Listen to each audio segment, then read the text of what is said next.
ওই শুনছেন? আপনাদের কি বলতেছি, আপনাদের এই প্রিয় চ্যানেল থেকে আমি সাব্বির। আপনাদের এই প্রিয় চ্যানেলের এক একটা রহস্যময় মাফিয়া গল্পগুলো আপনাদের কাছে কেমন লাগে অবশ্যই কমেন্ট করে জানাবেন। আর হ্যাঁ, ভালো লাগলে চ্যানেলটাকে সাবস্ক্রাইব করে আমাদের পরিবারের একজন হয়ে পাশে থাকবেন। Thank you.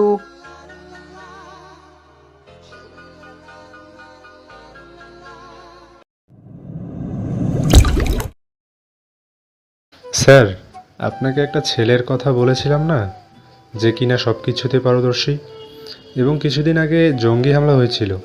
সেই হামলায় সেই একাই সবাইকে মেরেছে। তা তো বলেছো, কিন্তু এখন তুমি কি চাইতেছো সরাসরি বলো। এভাবে ঘুরিয়ে পেঁচিয়ে কথা বলতেছো কেন? তুমি তো জানো এসব ঘুরিয়ে পেঁচিয়ে কথা বলা আমার একদম পছন্দ না।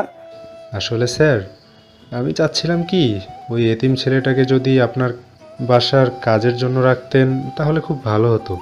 কয়েকদিন পর পর তো আপনার উপর অ্যাটাক হয়। আচ্ছা, তুমি তাকে বলো কালকে সকালে আসার জন্য। আমিও দেখি সে কতটা পারদর্শী সব কিছুতে। আমার বাড়িতে কাজ করবে, সব কিছু জেনে বুঝে তো কাজ করতে হবে, তাই না হারুন সাহেব? জি স্যার, আপনি যেটা বলবেন ওইটাই হবে। আমি তাকে বলে দিতেছি এখনই চলে যাইতে ওইখানে, ওইখান থেকে কালকে সকালে যেন চলে আসে, সেই কথাও বলে দিব। এটা বলেই হারুন সাহেব চলে গেল গেটের বাইরে। গিয়ে দেখে ছেলেটা চলে গেছে। রাতে খাবার টেবিলে বসে আছে সবাই। খাদিজা তার বাবাকে বলতে লাগলো, আব্বু, আমার এত বডিগার্ডের কোনো প্রয়োজন নেই। আমার সাথে একজন দিলেই চলবে। ওদের জন্য আমি কোথাও গিয়ে শান্তি পাচ্ছি না। কলেজের ওয়াশরুমে গেলেও ওরা দরজার বাইরে দাঁড়িয়ে থাকে। তাহলে মানুষ কত কিছু ভাববে, বুঝতে পারছো তুমি? ঠিক আছে মা, আমি তাদের বলে দিতেছি যাতে এমনটা না করে। আর তোর জন্য কালকেই নতুন একজন বডিগার্ড নিয়োগ দিয়েছি। আমার যদি মনে হয় সে পারফেক্ট হবে, তাহলে তাকেই তোর সাথে রেখে দিব বডিগার্ড হিসাবে। ঠিক আছে আব্বু, আমি এখন গেলাম। আম্মু, গুড নাইট। আমাকে সকাল সকাল ডেকে দিবে। মর্নিং ওয়ার্কে যাব কাল থেকে। ঠিক আছে, ডেকে দিব, সমস্যা নেই। এখন গিয়ে ঘুমা, অনেক রাত হয়েছে। আর তুমিও রুমে যাও, আমি থালা বাসনগুলো রেখে আসতেছি। এমপি এবং তার মেয়ে দুইজনে দুইজনের রুমে চলে গেল। চলুন দেখে আসি আমি কি করছি। মেঘ, তুই একজন রাষ্ট্রপতি হয়ে কি না ওই এমপির বাড়িতে চাকর হয়ে থাকবি? এটা আমি কিছুতেই হতে দিব না। আব্বু, তুমি বুঝতে পারছো না কেন? আমি যেটার জন্য যাচ্ছি ওই কাজটা হয়ে গেলে আমি আমার দেশকে রক্ষা করতে পারবো। আমি একজন রাষ্ট্রপতি হয়ে যদি আমার দেশের মানুষকে রক্ষা করতে না পারি, তাহলে আমি রাষ্ট্রপতি থেকে কি করব। মেঘ, দেশে অনেক পুলিশ, সেনাবাহিনী, ডিবি আরও ইত্যাদি ইত্যাদি আসে। ওদের ফোন দিয়ে বলে দে, তাহলেই তো হয়। তুই যাওয়ার কি দরকার? আমার যাওয়ার দরকার আছে আব্বু। আমি শুধু একটা কাজে যাচ্ছি না, আমি আরও মানুষের কাছে যাচ্ছি। এক কথায় বলতে গেলে একটা গোলক ধাঁধার মধ্যে আমি যাচ্ছি। এগুলোর ধাঁধা আমাকে ভাঙতেই হবে। ঠিক আছে, তুই যা খুশি কর, আমি আর তোকে বাধা দিব না। আমার কথা যখন শুনবি না, তখন তুই তাহলে আর বলে কি হবে? রহিমা, তোমার ছেলেকে আর বোঝানোর দরকার নেই, সে তার মতো চলুক। চলো আমরা ঘুমাতে যাই, অনেক রাত হয়েছে। এই বলে আমি আব্বুর রুম থেকে চলে আসি। এইদিকে আমি ফোনটা বের করে ফোন দিলাম ডাক্তার জাকিরকে। কিছুক্ষণ রিং হওয়ার পর ও পাশ থেকে ফোনটা রিসিভ করে বলতে লাগলো, সমস্যা হয়েছে। আপনাকে ওই দিন যা বলেছিলাম মনে আছে তো সব কিছু? এখনই আমার বাসায় চলে আসেন, কালকে সকাল সকাল আমি চলে যাব। ঠিক আছে স্যার, আমি আসতেছি কিছুক্ষণের মধ্যে। স্যার, আপনাকে যা বলেছিলাম সব এনে রেখেছেন তো, নাকি আমি নিয়ে আসবো? অ্যান্টিডোজটা পাইনি, আপনি নিয়ে আসেন। বাড়ির সামনে এসে আমাকে একটা ফোন দিয়েন, আমি বাসায় আছি। এটা বলেই ফোনটা কেটে দিলাম। সোফায় বসেই আমার গোপন সিসি ক্যামেরাগুলো লাগিয়ে এসেছিলাম এমপির বাড়িতে। সেগুলো চালু করতেই দেখতে পেলাম পুলিশের কর্নেল এমপির বাড়িতে ঢুকছে। আমি ভালো করে দেখতে লাগলাম এটা কর্নেল নাকি অন্য কেউ। কিছুক্ষণ দেখার পর ডাক্তারের ফোন। ওয়ালাইকুম আসসালাম স্যার, আমি আপনার বাসার নিচে আসি, আপনি নিচে আসেন। আমি দারোয়ানকে বলে দিচ্ছি গেট খুলে দিতে, আপনি সোজা আমার রুমে চলে আসেন। আমি ফোন দিয়ে দারোয়ানকে বললাম। প্রায় 10 মিনিট পর ডক্টর জাকির আমার রুমে প্রবেশ করলেন। কিছুক্ষণ কথা বলেই ডাক্তার জাকির তার কাজ শুরু করে দিলেন। স্যার, এতে আমার শরীরের কোনো ক্ষতি হবে না তো? আমার কাজ শেষ হয়ে গেলে এগুলো উঠিয়ে ফেলবো।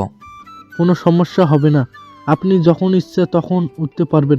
আমি এমনভাবে সেলাই করে দিব কেউ বুঝবে না এগুলো যে নকল লাগানো হয়েছে। তাই যেন হয়। ডাক্তার জাকির কাজ শেষ করে চলে যায়। এইদিকে আমি সকাল হওয়ার অপেক্ষায় বসে আছি। সকাল 10টা। আমি চলে গেলাম এমপির বাড়িতে। মেঘ, তুমি চলে এসেছো? ভেতরে চলো। আর সব কিছু ঠিকঠাক করা আছে। তোমাকে কিছু কাজ দিবে, ওইগুলো করলেই তুমি থাকতে পারবে ওই বাড়িতে। যে কাজ হয় দেখ, কোনো সমস্যা নেই। আমাকে সব কিছুর রহস্য বের করতেই হবে, তা না হলে দেশ থেকে নারী পাচার আরও বেড়ে যাবে। চলো ভিতরে যাই। আমি আর এমপির পিয়ে ভিতরে চলে আসি। এইদিকে এমপি ও তার মেয়ে খাবার খাচ্ছে। স্যার, সে চলে এসেছে। এখন কি করব? তাকে বাড়ির ভিতরে নিয়ে আসবো নাকি বাইরে রাখবো? ভেতরে নিয়ে আসো তাকে, সে আমার বাড়ির অতিথি। আর তোমাকে যে বললাম রাষ্ট্রপতির সাথে আমাকে কথা বলিয়ে দিতে, তুমি তো কিছুই বললে না পরে। স্যার, ওনার সাথে কথা বলেছি। উনি এখন দেশের বাইরে আছে, 2 মাস পর আসবে বলেছে। তখন আপনি কথা বলতে পারবেন। ঠিক আছে, আমি 2 মাস পরে দেখা করব। এখন তাকে ভেতরে নিয়ে আসো। তাকে জিজ্ঞেস করো খাবার খেয়েছে নাকি। খাবার না খেলে সোজা এইখানে নিয়ে আসবে। ঠিক আছে স্যার। এই বলে ফারুক সাহেব চলে আসে আমার কাছে। আমাকে উদ্দেশ্য করে বলতে লাগলো, আচ্ছা মেঘ, তুমি খাবার খেয়েছো নাকি সকালে? না, এখনও খাইনি, তবে পরে খেয়ে নেব। খাবার নিয়ে চিন্তা করতে হবে না। স্যার বলেছে তোমাকে খাবার টেবিলে নিয়ে যাওয়ার জন্য। চলো আমার সাথে, খাবার টেবিলে নিয়ে যাই তোমাকে। ঠিক আছে, চলুন। আমি আর ফারুক সাহেব চলে গেলাম খাবার টেবিলে। আমি এমপিকে দেখে সালাম দিয়ে বলতে লাগলাম, আসসালামু আলাইকুম স্যার, কেমন আছেন? ওয়ালাইকুম আসসালাম, আলহামদুলিল্লাহ ভালো আছি। বসো এইখানে। খাদিজার মা, মেঘকে খাবার দাও।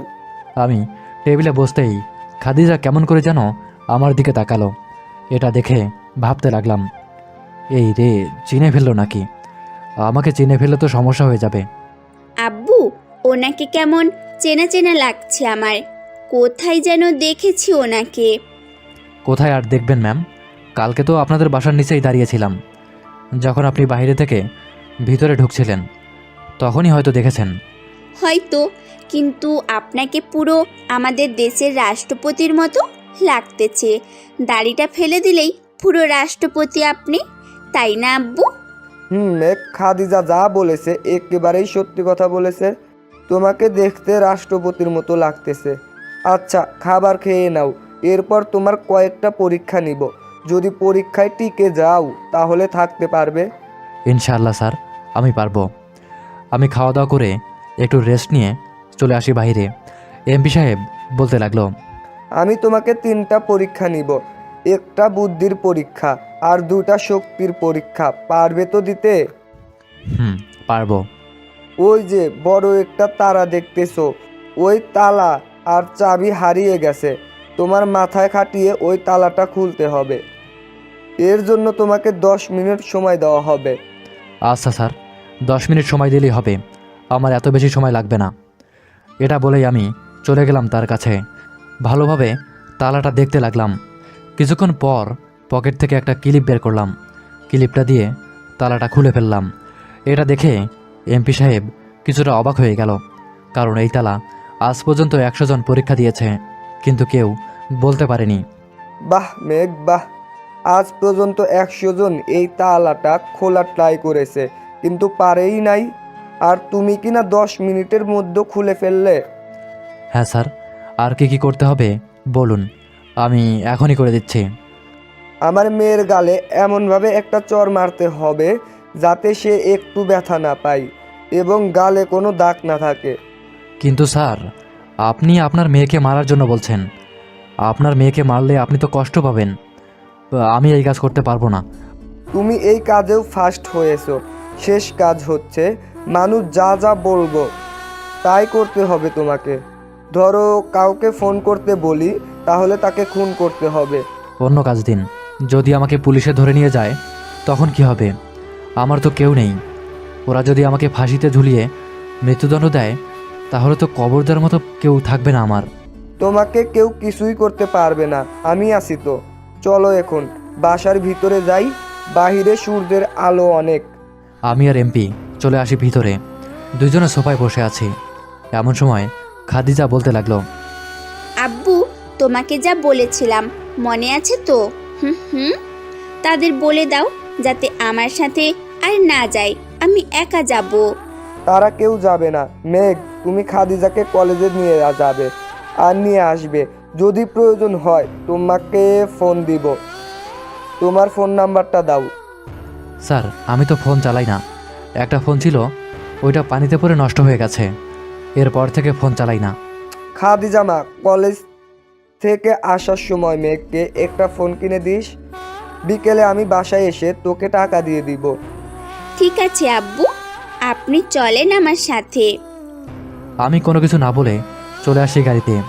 ড্রাইভিং সিটে বসতেই খাদিজা অবাক হয়ে বলে, আপনি গাড়ি চালাতে পারেন নাকি? হ্যাঁ পারি তো।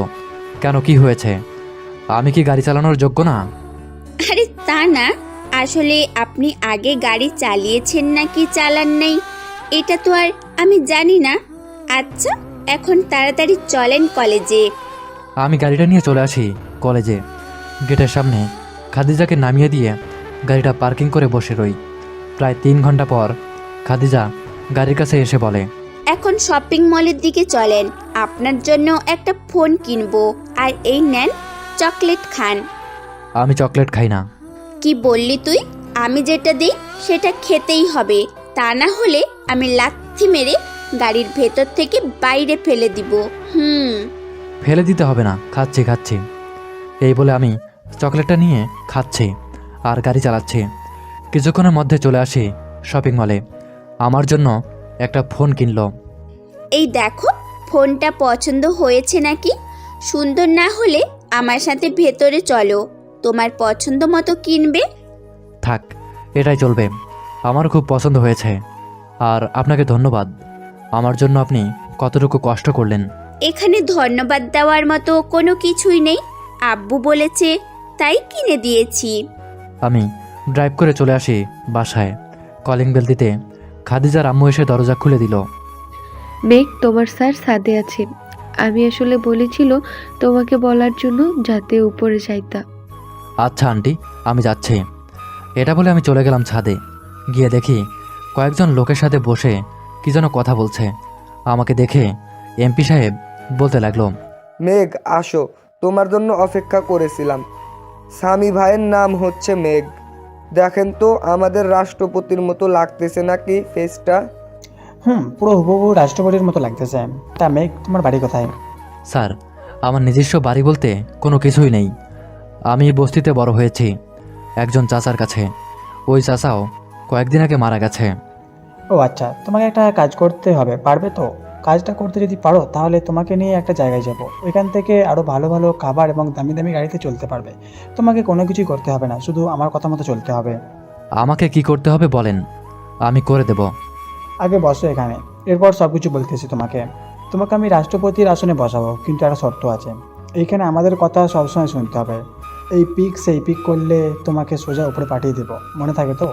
কিন্তু স্যার আমাকে রাষ্ট্রপতির আসনে বসাবেন কি করে? আমার মতো দেখতে একজন রাষ্ট্রপতি আছে, তাহলে আমি বসবো কিভাবে? তোমাকে কিছু ভাবতে হবে না, আমি যা করার করে নেব। তোমাকে যা যা বলেছি তাই তাই করবে, তা না হলে বুঝতেই তো পারছো কি করতে পারি আমি। আচ্ছা স্যার, আপনারা যেটা বলবেন আমি ওইটাই করব। আর কোনো কিছু বলবেন নাকি? আমি একটু ঘরে যেতাম। না, আর কিছু বলবো না, তুমি তোমার রুমে যাও। আর একটা কথা মনে রাখবে, তোমাকে যাতে কখনোই না দেখে কোনো পুলিশ, কখনো সেনাবাহিনী অফিসারের সাথে এই কথাগুলো বলতে। আপনি পাগল হয়েছেন নাকি স্যার? আমি যদি তাদের কাছে বলে দেই তাহলে ওরা আপনাকে জেলে নেবে, তারপর আমাকেও নেবে। আমি এই বয়সে জেল খাটতে চাই না। এই তো, তোমার মাথায় অনেক বুদ্ধি আছে। তুমি এক কাজ করো, এই নাও, এই ছবিটা রাখো, আর এই ছবিটার মতো সাইজ করে দাড়িগুলো কেটে ফেলো। কালকে বা পরের দিন তোমাকে রাষ্ট্রপতির সামনে বসাবো। ঠিক আছে স্যার, আমি তাহলে এখন আসি, পরে আবার কথা হবে। এটা বলে আমি চলে আসি রুমে। দরজাটা লাগিয়ে আমার আসল রূপে ফিরে আসি। বিকেল 5টা। এমন সময় আমার দরজার ওই পাশ থেকে খাদিজার মা ডাকতে লাগলো, মেঘ, তুমি ঘুমাইতেছ নাকি? না আন্টি, বলেন কি বলবেন। দরজাটা খুলতে খুলতে এই কথাটা বললাম। এইদিকে খাদিজার মা আমার দিকে তাকিয়ে তো অবাক, কারণ আমাকে এখন পুরো রাষ্ট্রপতির মতো লাগছে। মেঘ, তোমাকে তো পুরো রাষ্ট্রপতির মতো লাগতেছে। কই গো খাদিজার বাবা আর খাদিজা, দেখে যাও এদিকে কি ঘটে গেছে। নিচে থেকে খাদিজা এবং এমপি সাহেব উপরে এসে আমাকে দেখে পুরাই অবাক। এইদিকে এমপি সাহেবের চোখে মুখে খুশির ছাপ দেখা যাচ্ছে। বাহ মেঘ বাহ, এটা তো চাইছিলাম আমি। আজ থেকে তুমি এই দেশের রাষ্ট্রপতি। আমি যা যা বলবো এখন থেকে তুমি তাই তাই করবে। ঠিক আছে স্যার, আপনি যেটা বলবেন আমি ওইটাই করব। তবে একটা কথা স্যার, আমাকে দিয়ে এমন কোনো কাজ করাবেন না যেটাতে আমাকে এবং আপনাকে জেলে যেতে হয়। তোমাকে দিয়ে কোনো খারাপ কাজ করাবো না, দেশের ভালোর জন্য ওই কাজ করাবো, যাতে দেশের আরও উন্নতি হয়। খাদিজা, তুই তোর রুমে যা। এখানে দাঁড়িয়ে দাঁড়িয়ে আমাদের কথা কি শুনতেছিস? কিছু না, আচ্ছা যাইতেছি। খাদিজা চলে গেল। এইদিকে এমপি সাহেব আমাকে সব কিছুই বুঝিয়ে দিয়ে বলতে লাগলো। মেঘ, সব কিছু বুঝে গেছো তো? কালকে তোমাকে কি কি করতে হবে আমি তোমাকে আমার বাড়িতে নিয়ে যাব, বাকিটা ম্যানেজ করে নিও তুমি। ঠিক আছে স্যার। রাতে খাওয়া দাওয়া করে আমি আমার রুমে এসে ফোনটা বের করে মেসেজ দিলাম রাতুলকে। চলুন শুনে আসি আমাদের মধ্যে কি কথা হচ্ছে। রাতুল, সব কিছু রেডি করে রাখিস। এমপির লোকেরা আবারও মেয়ে পাচারের কাজটা শুরু করেছে। এবার এমপিকে মারতেই হবে। ভাই, আপনি কোনো চিন্তা করবেন না। এইবার এমপি কেন, এমপির পুরো পরিবারকে শেষ করে দেবো আমি। শুধু দেখে নিয়েন, শালাকে একবার ছেড়ে দিয়েছি, এই পার আর ছাড়ছি না, অনেকবার বেড়েছি। তোকে যে কাজ করতে বলেছি ওইটাই করবি। এমপি যাতে কোনোভাবেই বুঝতে না পারে আমরা প্ল্যান করে কাজ করছি। আর এমপি সাহেব আমাকে খুন করার জন্য লোক ভাড়া করেছে। তাদের ধরে এনে বাকি কাজ তুই করে ফেলিস। আশা করি আর কিছুই শিখিয়ে দিতে হবে না। না ভাই, আর কিছু শিখিয়ে দিতে হবে না, বাকিটা আমি বুঝে গেছি। আর এমপি সাহেবের বাড়ির ম্যাপ পেয়েছি, কালকে আপনি বাসায় যান, পাঠিয়ে দিবেন ম্যাপটা। ওকে, রাখছি তাহলে, অনেক রাত হয়েছে, ঘুমা। আমি ঘুমিয়ে গেলাম। এইদিকে এমপি সাহেব তার স্ত্রীকে বলল, জানু, আমার স্বপ্নটা পূর্ণ হতে চলেছে। কালকের পর থেকে এই পুরো দেশ আমি শাসন করতে পারবো। দেখো, তোমাকে আগে থেকে বলে রাখতেছি, কোনো অবৈধ কাজ করবে না, যাতে করে আমি তোমাকে হারিয়ে ফেলি। আরে ওই রকম কিছু না, মেশকে রাষ্ট্রপতির আসনে বসাবো কালকে। সে আমার কথা মতো সব কিছু করবে কাল থেকে। আর এমনিতেও দেশ অনেকটা এগিয়ে গেছে, প্রবাসীদের রেমিটেন্সের টাকা দিয়ে অনেক কিছু করে ফেলেছে। আজ পর্যন্ত রাষ্ট্রপতি একটা টাকাও নেয় নাই, আমাদের প্রতি মাসে মাসে হিসাব দেয়। তার একটা চ্যানেল আছে, কোথায় কত টাকা খরচ হয়েছে, কোথায় কি হচ্ছে সব কিছু ওইখানে বলে। ওহ আচ্ছা, সমস্যা নেই, আমিও না হয় দেখব ওই ভিডিওগুলো এখন। এটা বলে ওরা ঘুমিয়ে গেল। সকালে আমার ঘুম ভেঙে গেল খাদিজার ডাকে। আমি ঘুম ঘুম চোখে দরজা খুলে বলতে লাগলাম, আপনি তো দেখতেছি এখনো ঘুমাইতেছেন। আমাকে কলেজে নিয়ে যাবে কে শুনি? হুম, আমি একা একা কলেজে যাব নাকি? সেটা তো আমি জানি না। স্যার বলেছে আজকে যেন আমি বাইরে বের না হই, তাই আপনি স্যারকে জিজ্ঞাসা করেন কে আপনার সাথে যাবে। আপনি ফ্রেশ হয়ে আসেন, আপনাকে নিয়ে যাব। আব্বু কিছুই বলবে না। ঠিক আছে, আপনি নিচে গিয়ে বসেন 10 মিনিট, আমি ফ্রেশ হয়ে আসছি এখনই। এটা বলে আমি চলে আসি ওয়াশরুমে। ফ্রেশ হয়ে চলে আসি নিচে, গিয়ে দেখি এমপি সাহেব এবং খাদিজা কথা বলছে। এটা দেখে বলতে লাগলাম, স্যার ওনাকে কলেজে নিয়ে যাবে কে? আপনি তো আমাকে মানা করে দিয়েছেন বাইরে না যেতে। তুমি এক কাজ করো, খাদিজাকে কলেজে নামিয়ে দিয়ে আসো, বিকেলে গিয়ে আমি নিয়ে আসব। কারণ এখান থেকে তো তুমি আর এই বাসায় থাকবে না, তাই না? হ্যাঁ স্যার। ম্যাম চলুন এখন যাওয়া যাক। আমি খাদিজাকে নিয়ে চলে আসি তার কলেজে। খাদিজাকে নামিয়ে দিয়ে চলে আসব, এমন সময় পিছন থেকে একজন বলে ওঠে, আরে রবিউল, তুমি এখানে? আমাকে দেখে চলে যাচ্ছ যে? আমি পিছনে ফিরতেই দেখতে পাই প্রিন্সিপাল স্যার। এইদিকে খাদিজা রবিউল নামটা শুনেই পিছনে তাকিয়ে দেখে প্রিন্সিপাল স্যার আমাকে রবিউল বলে ডাকছে। এটা দেখে খাদিজা বলতে লাগলো, স্যার, ওনার নাম তো রবিউল না, ওনার নাম হচ্ছে মেঘ। খাদিজা, তুমি হয়তো ভুল করতেছো। ওর নাম হচ্ছে রবিউল। সে হচ্ছে এই পুরো বাংলাদেশের রাষ্ট্রপতি। আমি তাকে ভালো করে চিনি। স্যার আপনি হয়তো ভুল করছেন, আমার মতো হয়তো সেম চেহারা তার। আপনি চাইলে আপনার স্টুডেন্টকে ফোন দিতে পারেন, দেখেন সে কি বলে। ওকে ওয়েট, আমি এক্ষুনি ফোন দিচ্ছি রবিউলকে। এটা বলে প্রিন্সিপাল ফোন দিল আমার বাবার কাছে। প্রায় কিছুক্ষণ রিং হতেই ওই পাশ থেকে আব্বু ফোনটা রিসিভ করে বলতে লাগলো, আরে প্রিন্সিপাল স্যার যে, কেমন আছেন? আলহামদুলিল্লাহ ভালো আছি চৌধুরী সাহেব। আচ্ছা, রবিউল কোথায় আছে এখন? রবিউল তো দেশের বাইরে গিয়েছে আজকে সকালে। কেন, তাকে কী প্রয়োজন আমাকে বলেন, আমি মনে হয় প্রবলেম সলভ করে দিব। না, কোনো সমস্যা নেই, এমনি ফোন দিয়েছিলাম। একদিন হয়েছে তো, তার সাথে কোনো দেখা নেই, তাই আর কি। আচ্ছা আজকে রাখি, আবার পরে ফোন দিব। এটা বলেই প্রিন্সিপাল স্যার ফোনটা কেটে দিল। তারপর বলল, সরি মিক, আমি ভাবছিলাম তুমি ওই রবিউল। আসলে তোমাদের দুজনের চেহারা পুরো সেম তো, তাই বুঝতে পারিনি। তাই রবিউল কে আর কে মেঘ। ঠিক আছে, সমস্যা নেই স্যার। ম্যাম আপনি ক্লাসে চলে যান, আপনার দেরি হয়ে যাচ্ছে। বাড়ি যাচ্ছি। খাদিজা চলে গেল। এইদিকে প্রিন্সিপাল স্যার কি যেন একটা ভেবে চলে যেতে যাবে, এমন সময় পিছন থেকে আমাকে বলে ওঠে, তাহলে ওই সময় খাদিজার সামনে মিথ্যা বললে কেন যে তুমি রবিউল না? স্যার খাদিজা যদি আমার আসল পরিচয় পেয়ে যায় তাহলে তার বাবাকে বলে দিবে যে আমি রাষ্ট্রপতি। তার বাবা মাফিয়াদের সাথে হাত মিলিয়ে আমাদের দেশের মেয়ে পাচার করছে, তাই আমি নিজেই এমপিকে ধরতে চাই। ও আচ্ছা, এই কথা। আচ্ছা যাও, তাহলে দোয়া রইল তোমার উপর। আল্লাহ যেন তোমার এই কাজের তৌফিক দান করে। আমি চলে আসি। এইদিকে খাদিজার ক্লাসে ঢুকতেই তার সকল বান্ধবীরা ঘিরে ধরে বলতে লাগলো, কি রে খাদিজা, তোর সাথে দেশের রাষ্ট্রপতি এসেছে কেন? তোদের মধ্যে কোনো কিছু কি আছে? মানে তোরা কি বয়ফ্রেন্ড গার্লফ্রেন্ড? কি যাতা বলতেছিস বলতো আমাকে তোরা? সে রাষ্ট্রপতি হতে যাবে কেন? সে আমার গাড়ির ড্রাইভার, কিন্তু তার ফেস একটু রাষ্ট্রপতির মতোই দেখতে। আমিও প্রথম অবাক হয়েছিলাম তাকে দেখে। কিন্তু আমার তো মনে হচ্ছে এটাই আমাদের দেশের রাষ্ট্রপতি। ওনার পুরো নাম হচ্ছে রবিউল ইসলাম মেঘ। কলেজের সবাই তাকে রবির নামেই চিনে। মেঘে নামটা বেশি ইউজ করে না সে। ঠিক আছে, তোদের যখন বিশ্বাস হচ্ছে না, একদিন নিয়ে আসবো তাকে এই কলেজের ভেতরে, তখন দেখিস আর আসল পরিচয় কি। এখন চল তো, দেরি হয়ে যাইতেছে। আমাদের তো 3 তলায় আজকে ক্লাস টেস্ট আছে, তাই না?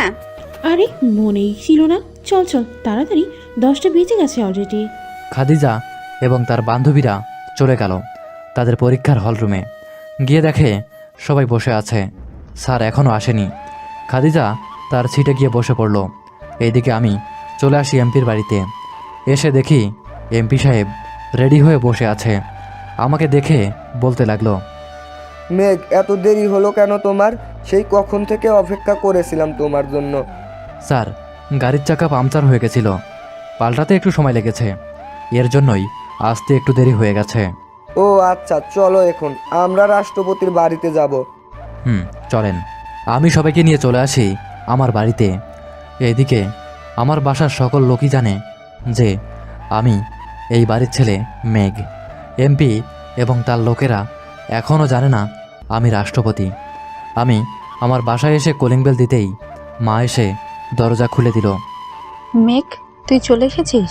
ওখানকার কাজ শেষ নাকি যে এত তাড়াতাড়ি চলে এলি? হ্যাঁ আম্মু, ওইখানের কাজ শেষ হয়েছে, তাই চলে এসেছি। আপনারা ভিতরে আসুন। আমি সবাইকে নিয়ে ভিতরে চলে আসি। এইদিকে আমি আমার বাবাকে ইশারা করে সব কিছু বুঝিয়ে দিলেও যাতে অভিনয় করে সবার সাথে। আরে মেঘ, তুই এত তাড়াতাড়ি চলে আসলি যে? তোর সাথে তো রবিনও গিয়েছিল, সে আসে নাই এখনো? না আব্বু, এখনও আসেনি, সে ওইখানে কাজ করছে। আমার কাজ শেষ, তাই আমি চলে এসেছি। ও আচ্ছা, এমপি সাহেব আপনিও কি মেঘের সাথে এসেছেন? দেখলাম স্যার গাড়ির জন্য দাঁড়িয়েছিল। পরে স্যারকে নিয়ে চলে এসেছি সোজা আপনার বাসায়। ভালো কাজ করেছেন। আজকে কিন্তু দুপুরের খাওয়া দাওয়া আমার বাসায় খেয়ে যেতে হবে। আজকে না খেয়ে গেলে কোনোভাবেই ছাড়তেছি না আপনাদের। এমপি সাহেব, আব্বু যখন এত করে বলছে তাহলে আজকে থেকে যান। আবার কবে জানি আসেন তার তো ঠিক নেই। স্যার, আপনি যখন এত করে বলতেছেন তাহলে তো খাওয়া দাওয়া করেই যেতে হয়। খাওয়া দাওয়া করে এরপরে যাবেন। আচ্ছা আব্বু, আমি রুমে যাচ্ছি, তোমরা কথা বলো। এটা বলেই আমি উল্টো ঘুরে যেতে যাব। এমন সময় আপু বলতে লাগলো, কিরে, সব কিছু কি ভুলে গিয়েছিস নাকি? দুতলায় তোর রুম, রান্নাঘরের দিকে কোথায় যাইতেছস? না মানে আব্বু, পানি খেতে যাচ্ছিলাম, তাই আর কি রান্নাঘরে যাচ্ছে। ও আচ্ছা, যা তাহলে। আমি পানি খেয়ে চলে আসি আমার রুমে। ফ্রেশ হয়ে বসে বসে ফোন টিপছি।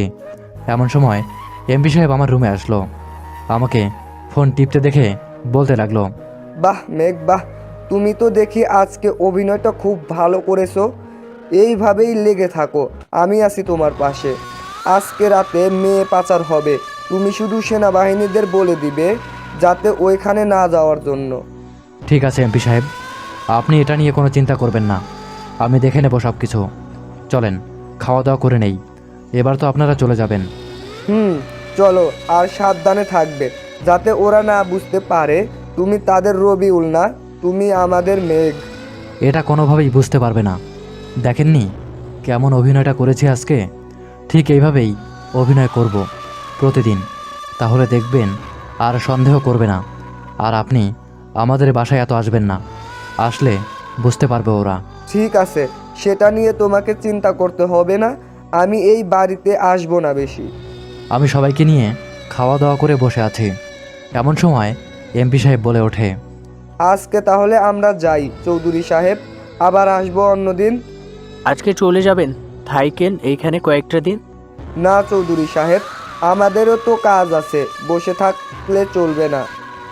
এমপি সাহেব চলে গেল। এদিকে আমি আমার বাবাকে সব কিছুই বলতে লাগলাম, কি কি হয়েছে। আমার আব্বু শুনে তো পুরাই অবাক হয়ে গেছে। আজকে রাতে তো ওরা মেয়ে পাচার করবে, তখন তুই কি করবি? ওদের আটকাবে কি করে বলতো আমাকে? সেনাবাহিনী দিয়ে আটকানো যাবে না, তাদের অন্যভাবে আটকাতে হবে। এটা নিয়ে তুমি কোনো চিন্তা করো না, আমি সব কিছুই দেখে নেব। ঠিক আছে, তুই গিয়ে এখন রেস্ট কর, রাতে তো আবার বাইরে যাবই। আমি চলে আসি আমার রুমে, বিছানায় শুয়ে শুয়ে ফোন টিপছি। এমন সময় আমার ফোনটা বেজে ওঠে। স্ক্রিনের ওপর তাকিয়ে দেখি নয়ন ফোন দিয়েছে। হ্যালো নয়ন, আজকে সব কিছু রেডি করে রাখিস, আর আমাদের কালো পোশাকগুলো আজকে লাগবে। এমপি সাহেব আজ রাতেই মেয়ে পাচার করবে। সেটা তো বুঝলাম, কিন্তু কালো পোশাক নিবি কেন? আমরা সরাসরি তাদের সাথে যুদ্ধ করব, তাহলেই তো হবে। আর ওরা তো আমাদের সাথে পেরে উঠবে না। আমি জানি ওরা আমাদের সাথে পারবে না, কালো পোশাকটা আমাদের জরুরি। কারণ এইখানে যদি আমরা কালো পোশাক পরে যাই তাহলে এমপি বুঝবে যে এটা কোনো গ্যাংস্টারের কাজ হবে।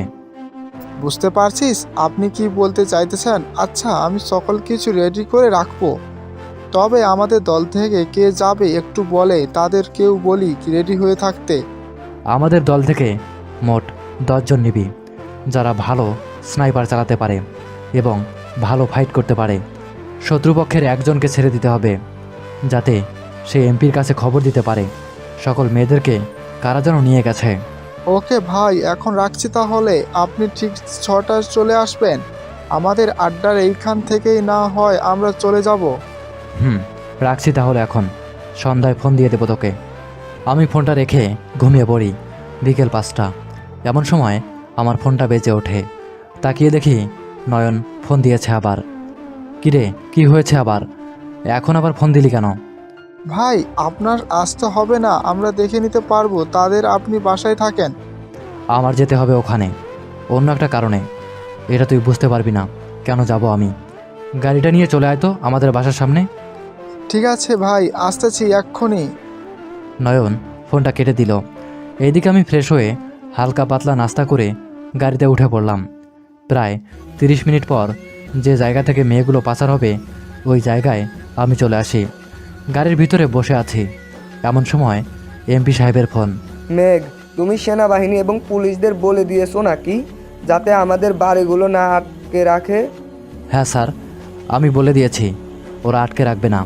আপনি আসবেন নাকি গাড়ির সাথে? না, আমি যাব না। আমার পেয়ে যাবে টাকাগুলো নিয়ে আসার জন্য ওইখান থেকে তোমাকে 10 লক্ষ টাকা দিয়ে আসবে। তুমি বাড়িতেই থাকো। আমি বাসায় আছি, কোথাও যাইনি। আপনার বিয়ে আসুক, সমস্যা নেই। আমি আরও কিছুক্ষণ কথা বলে ফোনটা রেখে দেই। এইদিকে আমার প্ল্যান মতো আমার পুরো টিম কাজ করতে লাগলো। প্রায় রাত 11:45। এমন সময় কয়েকটা গাড়ি এসে আমাদের সামনে থামলো। কিরে, ওরা তো এখনো আসে নাই, মেয়েগুলো নেবে না নাকি? এখানে যদি দেরি করি তাহলে তো যে কোনো সময় আমরা সেনাবাহিনীর হাতে মারা পড়ব। আরে আমাদের কিছুই হবে না, এমপি সাহেবের লক্ষ্যই দেশের রাষ্ট্রপতি, আর সে বলে দিয়েছে যে এখানে সেনাবাহিনী বা পুলিশ কেউ আসবে না, আমরা নিশ্চিন্তে কাজ করতে পারবো। তোমরা সব মেয়ে নিয়ে এসেছো নাকি আরো বাকি আছে আনার? সব নিয়ে এসেছে, আপনি যতটা বলেছেন। এখন আমাদের টাকাগুলো দিয়ে দেন, আমরা চলে যেতেছি এখান থেকে। আরে যাবে তো, এত তাড়াহুড়া করলে হয় নাকি? একটু বসো, তোমাদের সাথে আমার কিছু কথা আছে। যদি তোমরা আমার কথা মানতে পারো তাহলে তোমাদের আলাদাভাবে টাকা দেব। বুঝলাম না আপনার কথা, কি বলতে চাইতেছেন? সবকিছু খুলে বলেন তো। তোমরা আমাকে মেয়ে এনে দিবে, আমি তোমাদেরকে টাকা দিব প্রতি মেয়ের জন্য 50 লাখ করে। আমাদের এনে দিতে পারবে তো? তাহলে আমাদের বসকে কি বলবো আমরা? উনি যদি জিজ্ঞেস করে আর মেনে হচ্ছে না কেন? সে কখনো জিজ্ঞাসা করবে না। আমি ছাড়া তার অন্য পার্টি আছে, সবার কাছ থেকে কম রাখে, আমার কাছ থেকে সবসময় বেশি রাখে, আর তোমাদেরকে কম টাকা দেয়।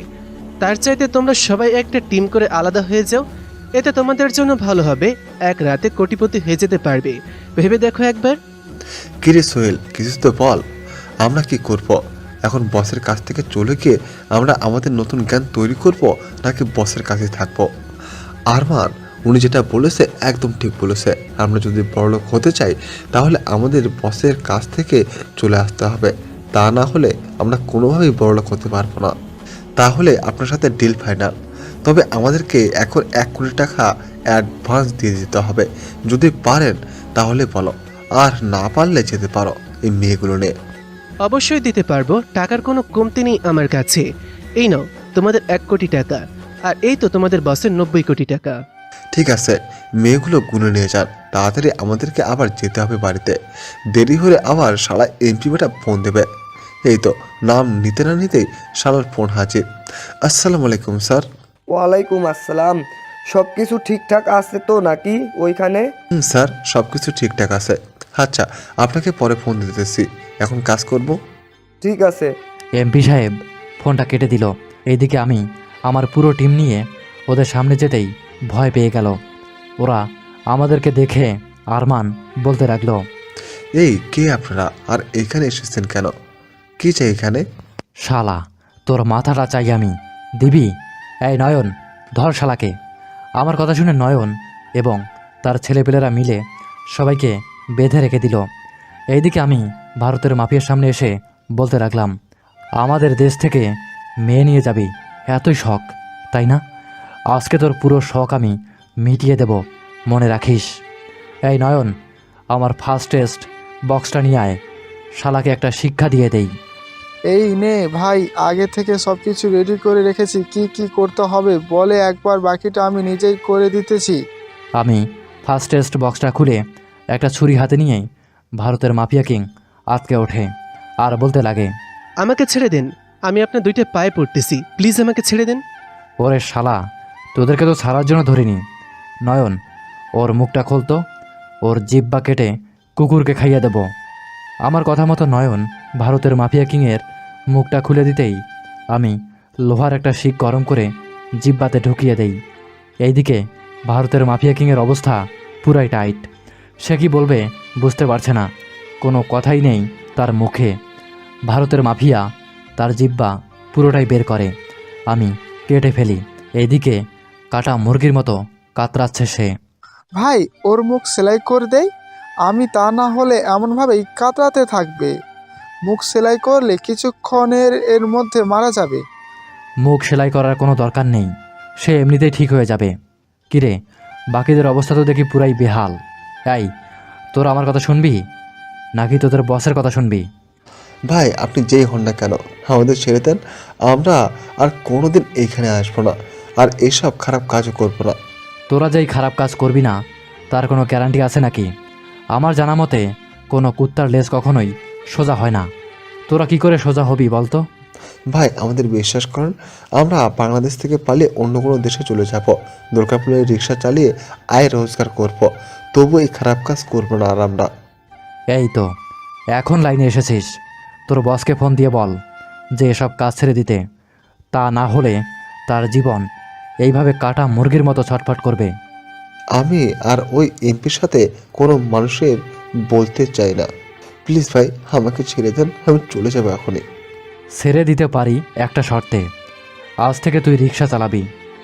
যদি দেখি অন্য কোনো খারাপ কাজ করেছিস তাহলে তোর খবর আছে। ঠিক আছে ভাই, আপনি যেটা বলবেন ওইটাই করবো, তবু আমাকে মারবেন না ওনার মতো। আচ্ছা মারবো না। এই নয়ন, দেখ তো শালা বেঁচে আছে নাকি মরে গেছে। ভাই মরে গেছে সে, কি করব এখন?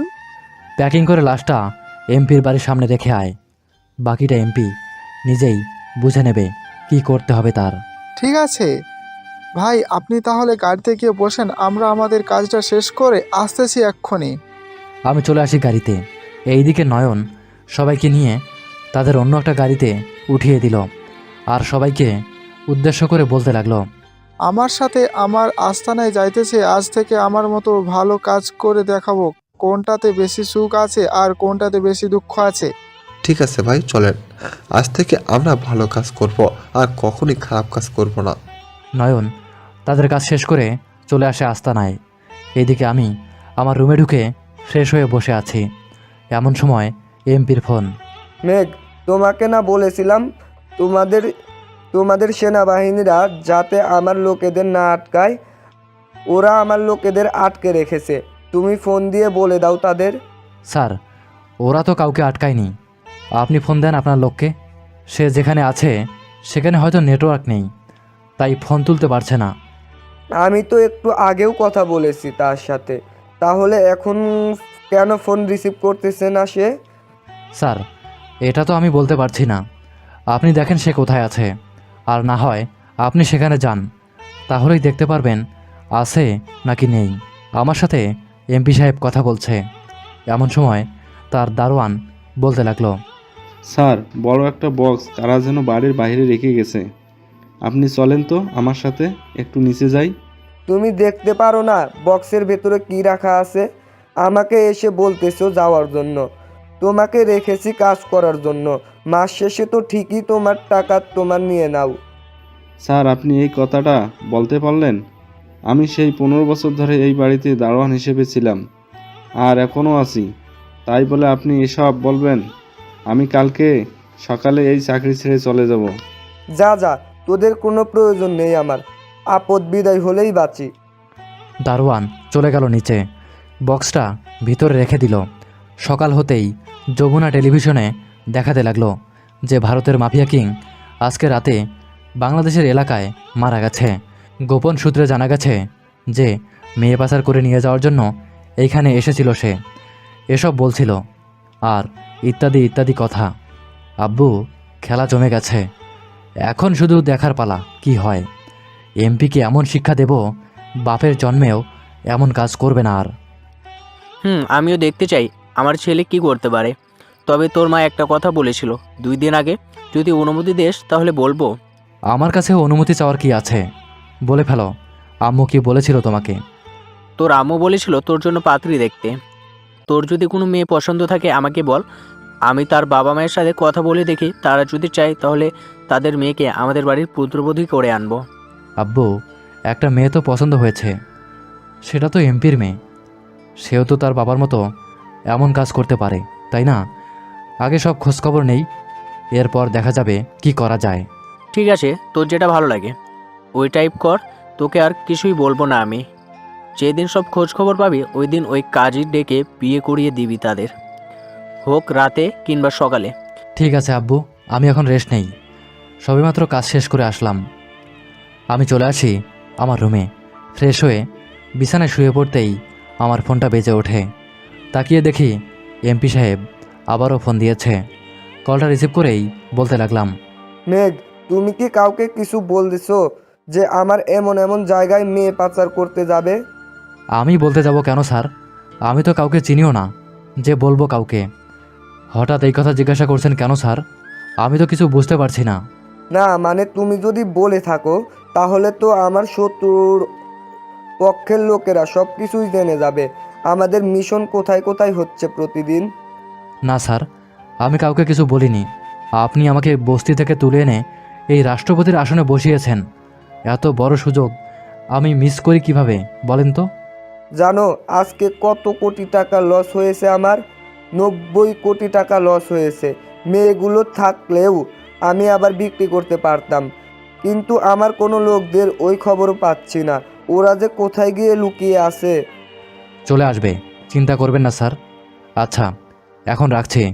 যদি কিছু প্রয়োজন হয় আবারও আমাকে ফোন দিবেন। এটা বলে আমি ফোনটা কেটে দিয়ে ঘুমিয়ে পড়ি।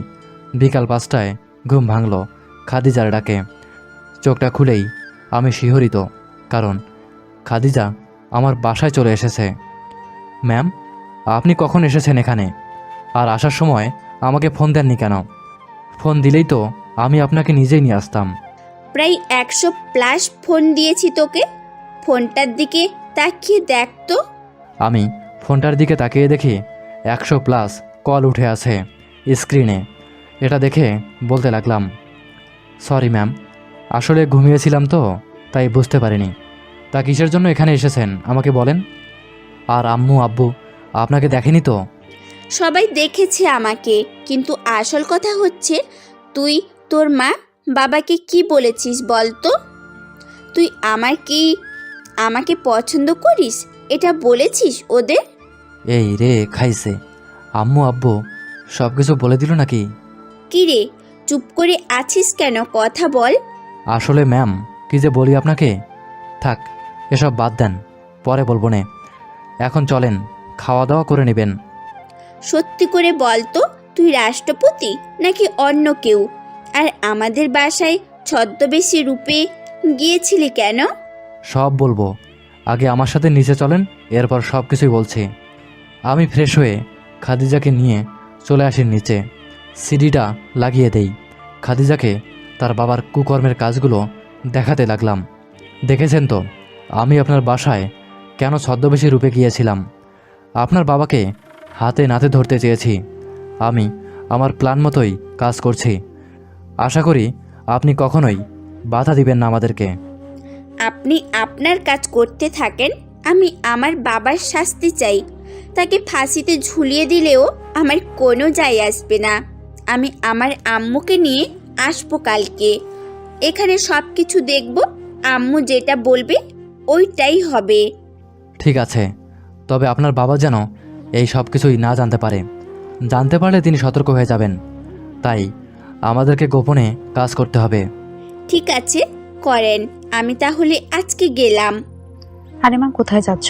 তোমার জন্য রান্না করেছি, খেয়ে যাও একটু। না আন্টি, আমি এখন কিছুই খাবো না।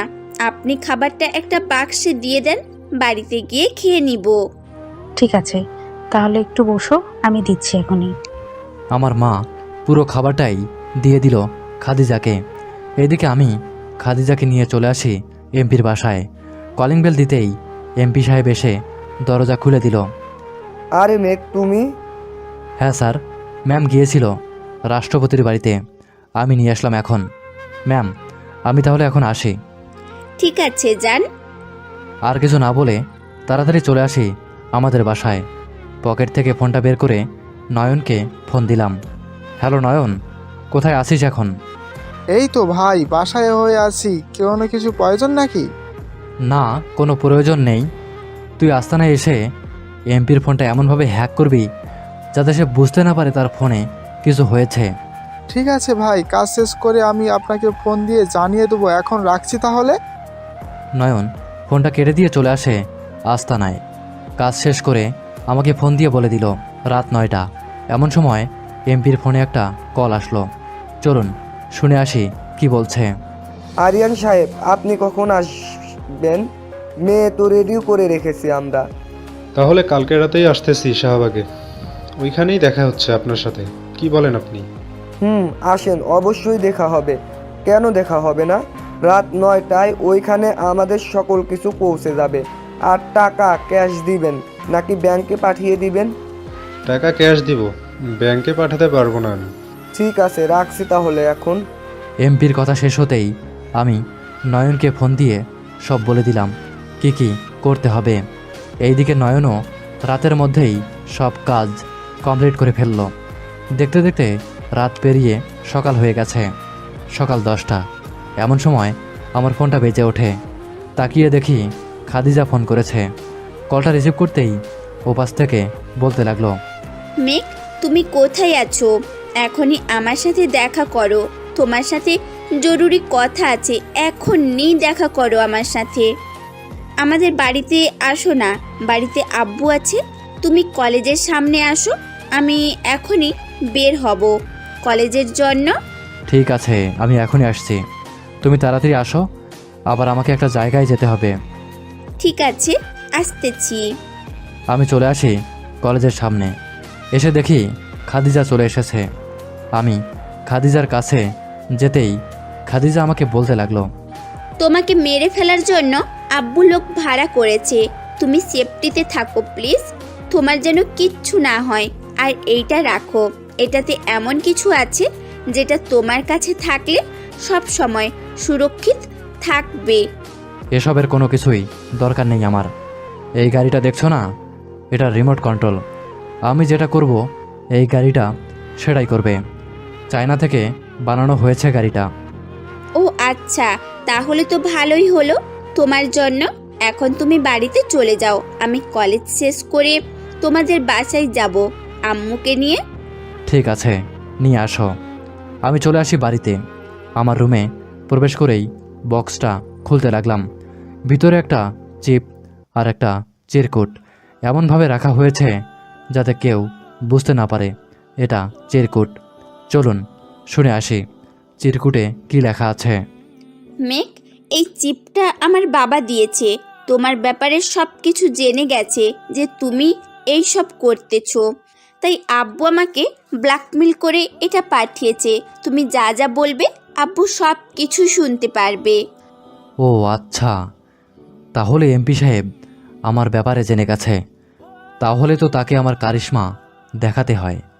এটা বলে আমি ফোনটা বের করে ফোন দেই নয়নকে আর বলি, নয়ন, আমার বুকে প্রচণ্ড ব্যথা করছে, আমি আর বাঁচব না হয়তো। তুই যদি পারিস তাহলে আমাকে বাঁচা বন্ধু। এটা ফোনে বলে নয়নকে মেসেজ দিয়ে সব কিছুই বলে দিলাম যাতে অ্যাক্টিং করে। নয়ন সব কিছু বুঝে গেছে, তাই নয়নও বলতে লাগলো, বন্ধু, আমি তোকে বাঁচাতে পারলাম না রে। আমি এখন রাজশাহীতে আছি, যাইতে যাইতে 2 ঘন্টা লাগবে। কি করে বন্ধু বলিস না কেন? Hello hello. আমি কোনো কিছু বলছি না, চুপ করে বসে আছি। চলুন দেখে আসি এমপি সাহেবের কি অবস্থা এখন। শালা আমার বাসা ছদ্মবেশী রূপ নিয়ে এসে আমাকে বোকা বানিয়ে চলে গেল। এখন বুশ ঠেলা আমাকে বোকা বানানোর কি হাল। আমি হাসছি এই দিক দিয়ে, কারণ এমপি সাহেব আবারও আমার পাতা ফাঁদে পা দিয়েছে। এখন খেলাটা আরও জমবে। নয়ন, তুই এখনই আমার বাসায় চলে আয়, আর আসার সময় এমপি সাহেবকে ফোন দিয়ে বলে আসবি যে রাষ্ট্রপতিকে লন্ডনে নিয়ে যাওয়া হচ্ছে। এসব তোর বলতে হবে না, আমি ভেবে নিয়েছি কি বলবো এমপিকে। তবে এইবার আর কিন্তু ছাড় যাবে না, এমপি সহ সবগুলোকে মেরে ফেলতে হবে। সেটা পরে দেখা যাবে, খুন করব নাকি করব না। এখন রাখছি তাহলে, রাতে চলে আসিস সেই জায়গায়। আমি ফোনটা কেটে দেই। বিকালে খাদিজা তার মাকে নিয়ে আমাদের বাসায় চলে আসে। এইদিকে আমি খাদিজার আম্মুকে সব কিছুই দেখিয়ে দিলাম। এসব দেখে খাদিজার আম্মু কান্না করতে করতে বলল, মেঘ, খাদিজার বাবার একটা শাস্তি চাই আমি। উনি যাতে আর কখনো জেল থেকে বের হতে না পারে সেই ব্যবস্থা করবে তুমি। আপনি কোনো চিন্তা করবেন না, আমি এমন একটা ব্যবস্থা করব জেল থেকে বের হবে কি 10 দিনের মধ্যে পাগল হয়ে যাবে সে। অন্ধকার ঘরের ভিতরে রেখে এরপর বাহির করব। তখন বুঝতে পারবে একটা বাবা মায়ের কাছ থেকে সন্তানকে কেড়ে নেওয়া কতটা কষ্টের। তোমার যেটা ভালো মনে হয় ওইটাই করো। আম্মু তোমাকে যে বলেছিলাম না আসার সময়, ওইটা ওনাদের বলে দাও, দেখো ওনারা কি বলে।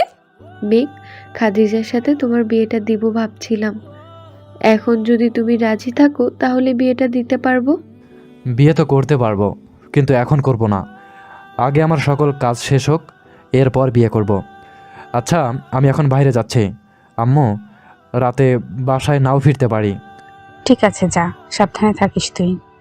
ঠিক আছে। আমি চলে আসি আমাদের আস্তানায়। এসেই দেখি আমার সকল লোকেরা বসে আছে। এটা দেখে আমি তাদের উদ্দেশ্য করে বলতে লাগলাম, সবাই শোনো, তোমাদেরকে বিভিন্ন জায়গায় পাঠানো হবে 10 জন 10 জন করে। তোমরা সবাই পারবে তো মিশন কমপ্লিট করতে? ইনশাআল্লাহ পারবো স্যার, আপনি যেটা বলবেন ওটাই হবে। আমরা মিশন কমপ্লিট করতে পারবো। কোথায় কোথায় যেতে হবে আমাদের বলে দেন। আমি নয়নকে সব কিছুই বলে দেব। তোমরা সেই জায়গাগুলোতে চলে যাবে। ওইখানে আমাদের গুপ্তচর আছে, ওরা তোমাদের বাকি ইনফরমেশন দিয়ে দিবে। ঠিক আছে স্যার, আজকে রাতের মিশন শেষ করে কালকে সকালেই আমরা রওনা দিব, যাতে করে ওইখানের মিশনটা তাড়াতাড়ি শেষ করে চলে আসতে পারে ওইখানে। এইখানে এত কাজ নেই, তোমরা ওইখানেই থাকো, সমস্যা হবে না। আজকের মিশন শেষ হলেই আমাদের আরও 2 থেকে 3টা মিশন থাকবে এইখানে, আশা করছি। আচ্ছা মেঘ, তুই একটু রেস্ট কর, আবার তো যেতে হবে ওইখানে। যেতে তো লাগবেই। আচ্ছা, সবাই রেস্ট করো। আমি চলে আসি আমার রুমে, বসে বসে ফোন টিপছি। এমন সময় আমার ফোনে একটা মেসেজ আসলো। তাকিয়ে দেখি দুবাইয়ের মাফিয়া কিং মেসেজ করেছে। মেঘ, আগামীকালকে আসতেছি তোমাদের দেশে এমপি সাহেবের সাথে দেখা করতে। সে নাকি মেয়ে পাচার করে। ওনার কাছে মেয়ে পাচার করা হবে না, ওনার জীবন 2 দিন পর জেলখানায় হবে। ও আচ্ছা, এর জন্যই তো ও আমাকে বলতেছে যত তাড়াতাড়ি মেয়েগুলোকে নিয়ে আসতে। আচ্ছা, সমস্যা নেই, আপনি আসেন।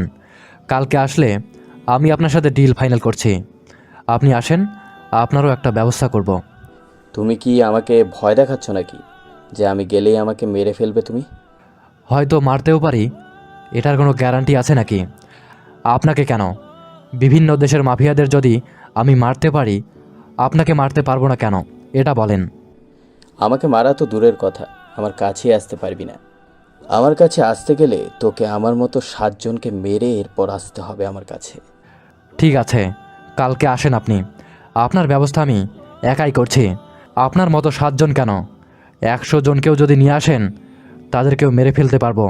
ব্ল্যাক পাওয়ার সম্পর্কে আপনি জানেন না, আপনার কোনো ধারণাও নেই আমার ব্যাপারে। তোর ব্যাপারে আমার জানা হয়ে গেছে আরও আগেই। তুই রাষ্ট্রপতি হয়েছিস বলে এই না যে বাইরের দেশের মাফিয়াকে হুমকি দিবি। আমাকে মারতে আসলে দুবাইয়ের প্রেসিডেন্ট শেখকে মারতে হবে আগে। তুই কালকে আয়, আমার একটা ফোনই যথেষ্ট দুবাইয়ের প্রেসিডেন্ট শেখকে দেশে আনার জন্য। আমি তোর বিচার করব না, তোর বিচার তোর দেশের প্রেসিডেন্টই করবে। ঠিক আছে, কালকে দেখা হবে তোর সাথে। এখন বাই, আমি আমার সব কিছু নিয়ে আসতেছি। আমি দুবাইয়ের মাফিয়ার সাথে কথা বলা শেষ করে ফোন দিলাম দুবাইয়ের প্রেসিডেন্ট শেখকে। কিছুক্ষণ রিং হতেই ফোনটা রিসিভ করে বলতে লাগলো, হ্যালো মিস্টার মেঘ চৌধুরী ওরফে ব্ল্যাক পাওয়ার, আমাকে আজকে হঠাৎ স্মরণ করছেন কেন? আপনাকে আমার প্রয়োজন। কালকে রাত 10টার মধ্যে আমার আস্তানায় আপনাকে দেখতে চাই। আপনি কালকের মধ্যে চলে আসবেন। ঠিক আছে ব্ল্যাক পাওয়ার, আমাকে কালকেই চলে আসবো, আপনি কোনো চিন্তা করবেন না। আমি ফোনটা কেটে রেডি হয়ে নেই। বাইরে যেতেই দেখতে পাই আমার লোকেরা রেডি হয়ে বসে আছে। নয়নকে দেখে বলতে লাগলাম, নয়ন, সব কিছুই রেডি করে রাখিস। কালকে দুবাইয়ের মাফিয়া কিং আসছে আমাদের সাথে যুদ্ধ করতে। আমাদের ব্ল্যাক পাওয়ারটা দেখাতে হবে কালকে রাতে। ভাই আপনি কোনো চিন্তা করবেন না, আমাদের লোকগুলো খবর দিতেছি, তারা পুরো হায়নার টিম নিয়ে চলে আসবে। বেশি লাগবে না, 10 জন হলেই চলবে। ঠিক আছে ভাই, আমি তাদের ফোন দিয়ে বলতেছি সকাল সকাল চলে আসতে। বলে দে। আমি সবাইকে নিয়ে চলে আসি মিশনে। এসেই দেখি শত্রুরা তাদের কাজ শুরু করে দিয়েছে। আমি পিস্তলে সাইলেন্সার লাগিয়ে গুলি করতে লাগলাম। আমাদেরকে দেখে এমপি সাহেব যেই না পালিয়ে যাবে, আমি তাকে ধরে ফেলি আর বলি, আরে এমপি সাহেব, আপনি কোথায় যাবেন? এইখানে বসেন, কিছুক্ষণ পর আপনার সাথেও ডিল করছি আমি। এটা বলে আমি এমপির 2 পায়ে 2টা গুলি করে দেই। এমপির পা থেকে রক্ত পড়ছে। আমি আমার কাজ করতে লাগলাম। কিছুক্ষণের মধ্যেই আমার কাজ শেষ করে এমপির কাছে চলে আসি। এই তুই কে? আমারে মারলি কেন? আমাকে ছেড়ে দে বলতেছি, তা না হলে তোর এমন হাল করব কখনোই ভাবতেই পারবি না তুই। ব্ল্যাক পাওয়ারের ক্ষমতা তুই কিছুই জানিস না। আরে বেটা, তুই যেই দেশেই থাকিস ওই দেশের রাষ্ট্রপতিকে তুই মারতে চাস? এই দেখ তো, চিনতে পারিস নাকি? মেঘ, তুই না মারা গিয়েছিলি, বেঁচে ফিরলি কি করে? আমাকে মারা এতটা সহজ না। তুই যে টাকাগুলো কামিয়ে রাজপ্রাসাদ নির্মাণ করেছিস ওই টাকা কালকে শেষ করে ফেলবো, সেটাও তোর সামনে। প্লিজ মেঘ, এসব কিছু করিস না। আমি আমার জায়গা সম্পত্তি তোর নামে লিখে দিব, তবু তুই বাড়িটা ভাঙ্গিস না। ঠিক আছে, এখনই লিখে দে, তাহলে আর ভাঙবো না। এই নে, লিখে দিলাম। আমার নামে সকল কিছুই লিখে দিল। এমপিকে নিয়ে চলে আসি হাসপাতালে। ট্রিটমেন্ট করিয়ে তাকে কারাগারে বন্দি করে রেখে দেই। ভাই এখন কি করবেন? এখন তো তাকে ধরে ফেলেছেন, আমাদের তো আর কোনো কিছু করা লাগবে না। কালকেই শেষ মিশন আমাদের, এটা সবাইকে করতে হবে। আর তোকে যা যা বলেছি সব কিছুই রেডি করে রাখিস। আমি এখন বাসায় চলে যাচ্ছি। ঠিক আছে, যান আপনি। আমি বাসায় চলে আসি। কলিং বেল দিতেই মা এসে দরজা খুলে দিল। আমার মাকে এত রাতে জেগে থাকতে দেখে বললাম, আম্মু তুমি এখনও ঘুমাও নেই? ঘুমিয়েছিলাম। গাড়ির হর্নের শব্দে পেয়ে ঘুম ভেঙে গেল। পরে বেলকনিতে গিয়ে দেখি তুই এসেছিস, তাই দরজা খুলতে আসলাম। ও আচ্ছা, যাও এখন ঘুমিয়ে পড়ো, আমিও ঘুমাতে যাই। ঠিক আছে যা, আর তোর রুমে খাবারটা রাখা আছে, খেয়ে এরপর ঘুমাস। আমি চলে আসি রুমে। ফ্রেশ হয়ে খাওয়া দাওয়া করে ঘুমিয়ে পড়ি। দেখতে দেখতে সকাল 11টা বেজে গেছে। এমন সময় খাদিজার ডাকে ঘুমটা ভেঙে গেল। এই ওঠো তাড়াতাড়ি, আব্বুকে খুঁজে পাওয়া যাচ্ছে না কাল রাত থেকে। তোমার আব্বু জেলে আছে, আমার হাতে ধরা পড়েছে কালকে রাতে। ও আচ্ছা, যাও ফ্রেশ হয়ে আসো, সবাই বসে আছে নিচে তোমার অপেক্ষা করতেছে। আমি ফ্রেশ হয়ে কিছু কাগজপত্র নিয়ে চলে আসি নিচে। আমার হাতে কাগজপত্র দেখে জিজ্ঞাসা করতে লাগলো, কিরে এই কাগজপত্র কিসের? আর এইখানে এমপি সাহেবের নাম লেখা আছে কেন? কালকে সকল সম্পত্তি আমার নামে লিখে নিয়েছি খাদিজা, এই নাও, এখন তোমার নামে লিখে দিলাম সকল সম্পত্তি। আমার নাম লিখে দিতে হবে না, আপনি এটা সরকারের কাছে বা এতিমখানায় দান করে দেন, বা এই বাড়িটা ভাড়া দিয়ে দেন, যাতে একটা বা দুইটা এতিমখানা চলতে পারে। আমাদের যথেষ্ট টাকা আছে, আশা করি একটা বাড়ি ভাড়া দিয়ে ওই টাকায় এতিমখানা চলে না। ঠিক আছে, তাহলে আপনার যেটা ভালো লাগে ওইটাই করেন। আর আমাকে কবে বিয়ে করবেন এটা বলেন। এখনও শিওর দিয়ে বলতে পারছি না, তবে আজকের রাতটা যাক, এরপর বলবো। ঠিক আছে। আমি দুপুরের খাওয়া দাওয়া করে চলে আসি আমাদের ডেরায়। এসেই দেখি দুবাইয়ের প্রেসিডেন্ট চলে এসেছে। হ্যাঁ মেঘ, কেমন আছো? আলহামদুলিল্লাহ ভালো আছি, আপনি কেমন আছেন? আর এখানে কোনো অসুবিধা হচ্ছে না তো? না, আমার কোনো অভিজ্ঞতা হচ্ছে না। সবুজ শ্যামল দেশ খুব ভালো লাগে আমার। ওই শুকনো মরুভূমিতে আর ভালো লাগে না। তাহলে চলে আসেন এইখানে। আসতে তো চাই, কিন্তু আমার পরিবার তো আছে এইখানে, ওরা আসবে না। তুমি যতই যাই বলো, কারণ ওরা ওখানে বড় হয়েছে, ওদের দেশ ছেড়ে আসতে চায় না। না আসলে তো আর কিছুই করার নেই আমার কাছে, তাই না? আচ্ছা, আমাকে এখানে দেখেছো কেন? এটাই তো বুঝতে পারছি না। আমাকে সব কিছু খুলে বলো তো, কী হয়েছে এখানে? এইখানে তেমন কিছু হয়নি। আপনার দেশের মাফিয়া কিং আমাদের দেশ থেকে মেয়ে নিয়ে যাওয়ার জন্য এসেছে। আজকে রাতে তার সাথে যুদ্ধ হবে, আমরা তাকে যুদ্ধে হারিয়ে দেব। আপনি তার বিচার করবেন। ঠিক আছে, আমি তার বিচার করব। তবে আমাকে ফোন দিয়ে বললেই তো হতো, আমি তাকে আমার দেশ থেকে বের করে দিতাম। বের করে দেওয়ার কোনো প্রয়োজন নেই, তার শাস্তি সে পাবে। আপনি তাকে শাস্তি দিবেন, এটাই বলে দিলাম। আমি কথা বলতে বলতে রাত হয়ে আসলো। 9টায় দুবাইয়ের মাফিয়া কিং এবং আমি সামনাসামনি দাঁড়িয়ে আছি। দুবাইয়ের মাফিয়া কিং বলতে লাগলো, মেঘ, তোকে এখনও বলতেছি, তুই আমার পথ থেকে সরে যা, আমাকে মেয়ে নিয়ে যেতে দে। আমি বেঁচে থাকতে মেয়ে কেন? তুই এই দেশ থেকে একটা সুতাও নিয়ে যেতে পারবি না। এটা বলেই আমি গুলি করতে লাগলাম। প্রায় 6 ঘন্টা পর আমার টিম দুবাইয়ের সবাইকে মেরে ফেলল। শুধুমাত্র বেঁচে আছে দুবাইয়ের মাফিয়া কিং। কী রে, তুই না বলেছিলি তোর শরীরের একটা আছরও দিতে পারবো না। এই দেখ কি দিয়েছি তোকে। এটা বলেই আমি দুবাইয়ের কিংয়ের পায়ে গুলি করে দেই আর বলতে লাগলাম, এখন দেখেছিস তো আমার পাওয়ার কতটা। নয়ন, গাড়ি থেকে দুবাইয়ের চেককে নিয়ে আয় এখানে, তাকেও দেখিয়ে দেই। নয়ন চলে গেল গাড়ির সামনে।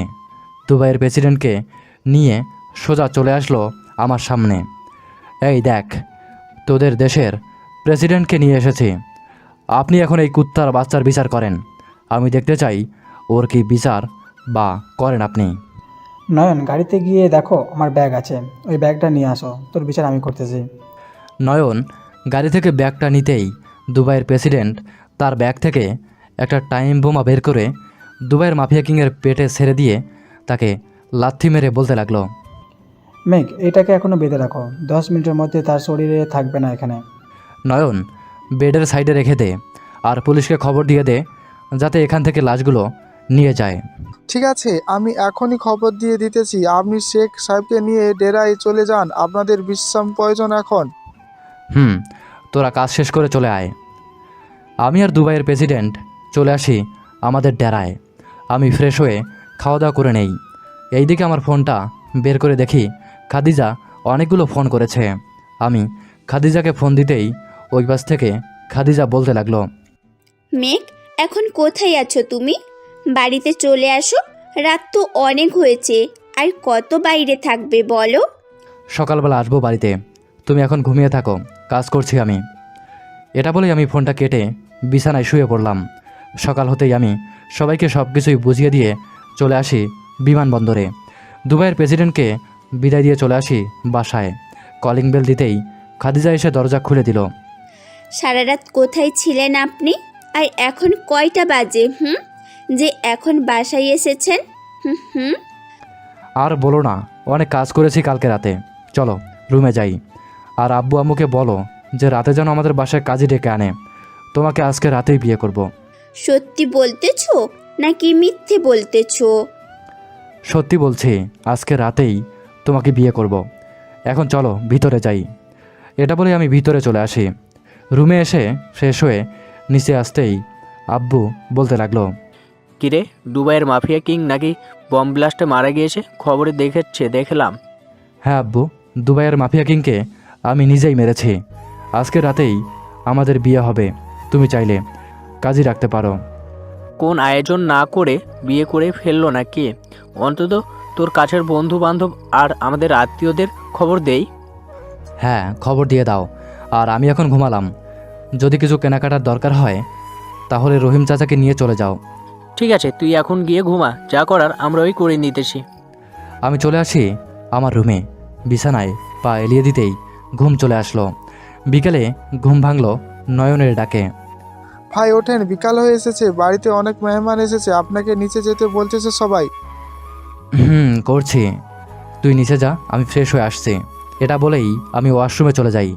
ফ্রেশ হয়ে নিচে আসতেই দেখতে পেলাম আমাদের আত্মীয় স্বজনরা চলে এসেছে। আমি সবার মাঝখান থেকে একজনকে খুঁজছি, কিন্তু পারছি না। এটা দেখে পাশে বসে থাকা আমার চাচাতো বোন বলতে লাগলো, ভাবি বিউটি পার্লারে গেছে সাজুগুজু করতে। আচ্ছা মেঘ, একটা কথা বলতো, আমি কি এই মেয়ের থেকে কম সুন্দরী ছিলাম যে আমাকে বিয়ে করতে পারলি না? দেখ সোনালিকা, তুই হচ্ছিস একটা পিচ্চি মেয়ে। তোর বয়স মাত্র 16 বছর, বিয়ের বয়সটাও হয় নাই তোর।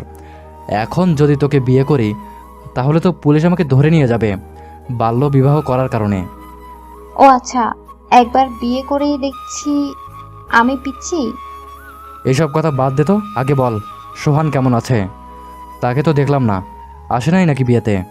তুই তো দেখি ভালোই সব দিক দিয়ে খেয়াল রাখিস। ভালো ভালো।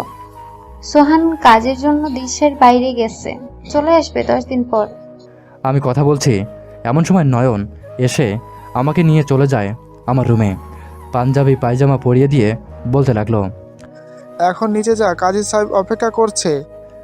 আমি আর কিছু না বলে চলে আসি নিচে। দেখতে দেখতে বিয়েটা হয়ে গেল। রাত প্রায় 12টা।